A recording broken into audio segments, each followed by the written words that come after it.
Le 15 octobre 2022, les téléspectateurs de TF1 ont découvert les 13 candidats de la Star Academy, parmi lesquels Chris Camalon. Très vite, le jeune homme de 28 ans a conquis le public avec sa voix, mais pas que.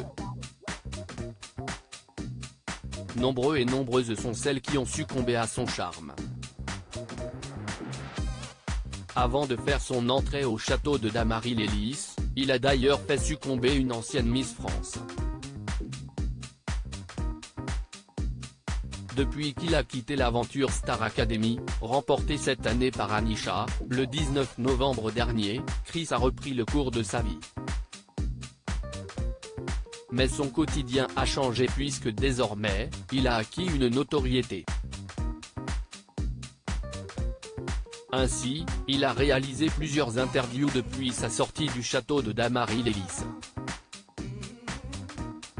J'ai toujours été un môme qui voulait faire rire, si est toujours le cas, mais j'avais perdu un peu le sourire à cause de désillusions au niveau de la musique, de rencontres humaines pas cool. J'ai commencé à être anxieux vers mes 24 ans, à cause de gens qui n'étaient pas forcément cool, qui me pointaient du doigt et ça a entraîné des dépressions. J'ai fait 3-4 dépressions à cause de la musique, de relations amoureuses, c'était vraiment pas facile du tout. Ça va mieux, l'anxiété est encore là mais ma famille m'aide. J'ai envie d'aider ces personnes avec ma musique, mon univers, faire en sorte que certains se sentent moins seuls. Ça m'aide à me dire que je vais être utile, nous avait-il confié après son élimination.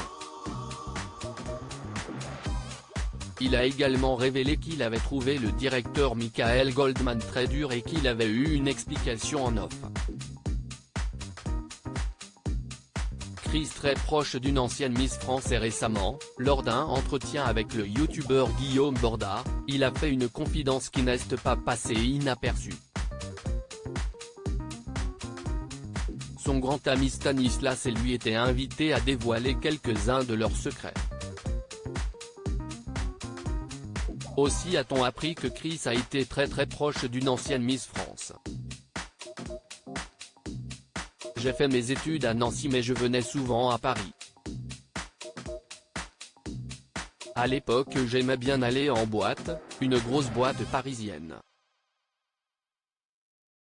Et j'ai rencontré cette fille, on parle, on se pécho. Je me dis, si est sûr, je n'aille pas ma chance pour après. On date, ça se passe bien, a-t-il confié dans un premier temps. Chris a ensuite expliqué que la femme en question avait dû rentrer dans sa région. Et si est devenue une Miss France, a lancé Stan sur le ton de l'humour. Pourtant, il ne croyait pas si bien dire. Guillaume Borda a supposé qu'il s'agissait de Camille Serre. Même région, mais pas la même personne, a alors répondu le principal intéressé. Puis, il a révélé qu'il s'agissait de Maëva Cook, Miss France 2018. Du coup elle est retournée dans le Nord-Pas-de-Calais, moi à Nancy. Mais je l'ai dit à très peu de personnes, a-t-il conclu.